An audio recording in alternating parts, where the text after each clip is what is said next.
Hello guys, berita gempak sahabat-sahabat semua. Akhirnya ada perkembangan terkini berkaitan dengan menantu Muhyiddin Yassin. Apa cerita sahabat-sahabat semua yang sekarang ini masih melarikan diri, menghilangkan diri entah kemana. Dan terkini adalah perkembangan terkini ya berkaitan dengan menantu yang hilang. Dan satu lagi perkara yang ingin saya kongsikan bersama dengan kita adalah isu kereta Mercedes yang dijadikan bahan politik untuk menghasut oleh seorang individu yang dikenali sebagai Che Gubat, sahabat-sahabat semua.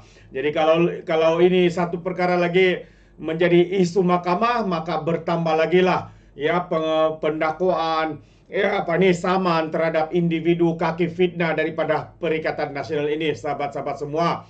Bukan sejak kaki sakau menghilangkan diri, ya, Perikatan Nasional ini terkumpul juga kaki-kaki fitnah, sahabat-sahabat semua.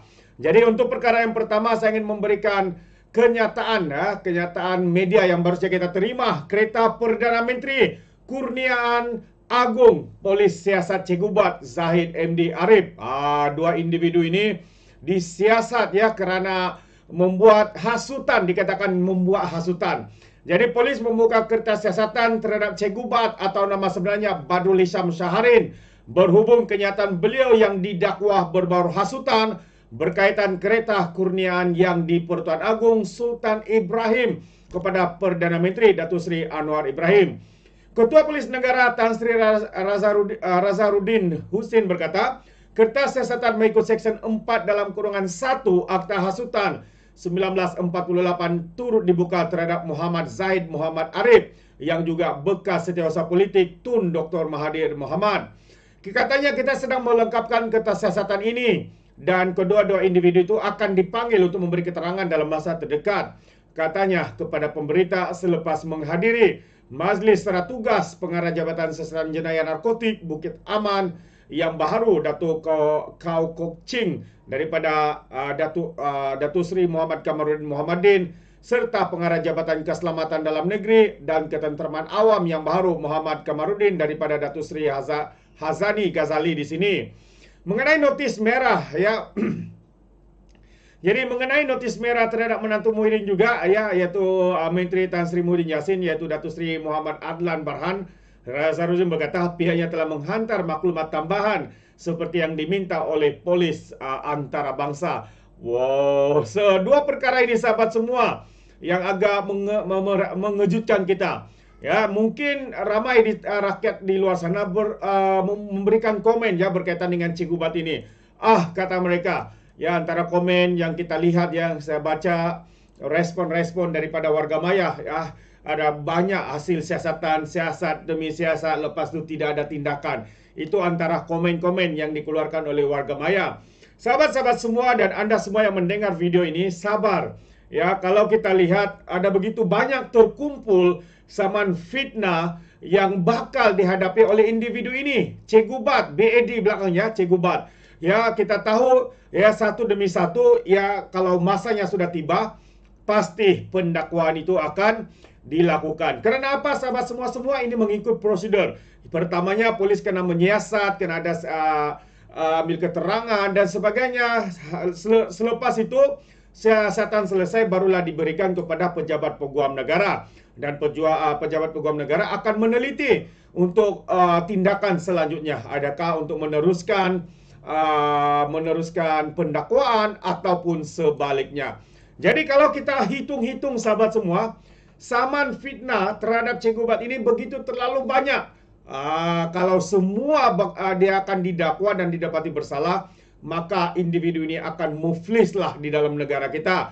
Kecuali seperti mana yang dinyatakan oleh Brother Iswardi, mungkin ada penaja-penaja yang menaja mereka ini untuk membuat fitnah, untuk membuat hasutan. Karena itu mereka begitu yakin ya untuk membuat tuduhan. Kalaupun kalah saman fitnah, mungkin ada penaja yang sanggup untuk membayar denda mungkin 1 juta, 2 juta dan sebagainya. Jadi itu sahabat-sahabat semua yang berlaku. Jadi sabar menunggu ya, biarkan ya pihak berkuasa menjalankan tugas mereka. Kalau kita lihat kerajaan melakukan sebarangan mendakwa sebegitu mereka akan serang, oh ini adalah kerajaan undang-undang rimba. Kita ikut prosedur sahabat-sahabat semua. Dan satu lagi, seperti mana yang saya bacakan tadi adalah maklumat tambahan menantu Muhyiddin diserah kepada Interpol. Itu antara kenyataan terkini daripada Ketua Polis Negara. Sesiapa ini? Ini yang saya katakan adalah menantu Muhyiddin yang telah melarikan diri sahabat-sahabat semua. Kerana tidak mau disiasat, kerana tidak mau didakwa dan sebagainya, akhirnya menghilangkan diri. Sekarang ini ya maklumat pribadi, berbagai maklumat pertuduhan dan sebagainya telah pun diserahkan kepada pihak Interpol untuk mencari individu ini. Ketua Polis Negara berkata pihaknya sedang menunggu maklum balas Interpol untuk menyenaraikan nama Muhammad Adlan Berhan dalam notis merah. Itu antara kenyataan Ketua Polis Negara. Dan dia juga berkata maklumat tambahan Muhammad Adlan Berhan, menantu bekas Perdana Menteri Muhyiddin Yassin, sudah diserahkan kepada polis antarabangsa ataupun Interpol. Jadi beliau berkata pihaknya sedang menunggu maklum balas Interpol untuk menyenaraikan nama Adlan dalam notis merah. Notis merah itu maksudnya orang yang dikehendaki. Dalam Inggrisnya adalah wanted. Jadi terpapanglah mukanya di mana-mana ya negara yang terlibat ya. Jadi maklumat tambahan berkenaan sudah diperoleh daripada Suruhanjaya Pencegahan Rasuah Malaysia dan dikembalikan semula kepada Interpol, katanya menurut Harian Metro. Dalam katanya lagi permohonan memasukkan nama Adlan dalam senarai notis merah tidak dapat dilakukan karena pihaknya menerima maklum balas daripada Interpol pada 19 Februari lalu meminta butiran lanjut mengenai Adlan. Sebelum ini media melaporkan Interpol menyenaraikan nama peguam yang juga pengarah dan pemegang saham Nurse Sdn Bhd Mansur Saad dalam notis merah pada 19 Februari yang lalu.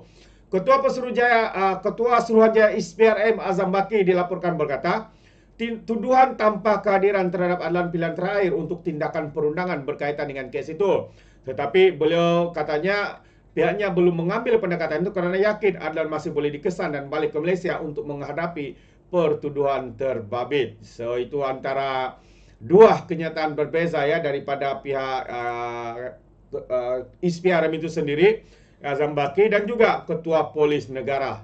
Jadi inilah sahabat semua yang mana mengatakan Parti Bersatu ini parti yang penuh integriti, bersih, parti yang bencikan rasuah, penyelewengan kuasa dan sebagainya. Namun satu demi satu sahabat semua terbongkar. Menantu Muhyiddin sekarang ini terpalit dengan skandal penyalahgunaan kuasa, seleweng dan sebagainya. Dan Muhyiddin sendiri juga ya didakwa ya, kalau sebelum ini dibebaskan kerana ada masalah teknikal, sekarang ini pembebasan itu telah dibatalkan dan akan dibicarakan semula dengan kes skandal Jana Wibawa melibatkan kalau saya tidak silap berapa tu ya, 232.5 juta ringgit. Kalau saya tidak silap lah. Kalau silap mungkin sahabat semua boleh tolong saya untuk betulkan. Dan banyak lagi. Cikgu Bat ini, Cikgu BAD ya, Cikgu Bat ini bukan satu saja saman yang bakal menunggu beliau ya, tetapi sekiranya siasatan selesai dan akan diserahkan kepada pejabat peguam negara dan sekiranya diambil keputusan untuk didakwa, maka bertimbun-timbunlah sahabat semua saman dan juga perbicaraan yang bakal dihadapi oleh individu bergelar Cikgu Bat BAD yang begitu terkenal ya sebagai kaki fitnah, ya kaki penghasut, ya kaki apa lagi, segala kaki lah, sakau dan sebagainya. Jadi itu dia dua perkembangan terkini sahabat semua. Sekiranya Anda mau berikan sebarang komen berkaitan dengan isu ini, Anda boleh berikan komen atau pandangan Anda dalam ruangan komen. Tapi ingat, komen dengan cara berhemah. Terima kasih. Izinkan saya untuk mengundurkan diri dan seperti biasa peribahasa mengatakan tapapun kangkap 2 ton keinginan. Dalam bahasa Melayunya, tebuk dadah, tanya selera. Sekian saja daripada Orang Dapat Channel. Saya kita berjumpa lagi. Bye-bye.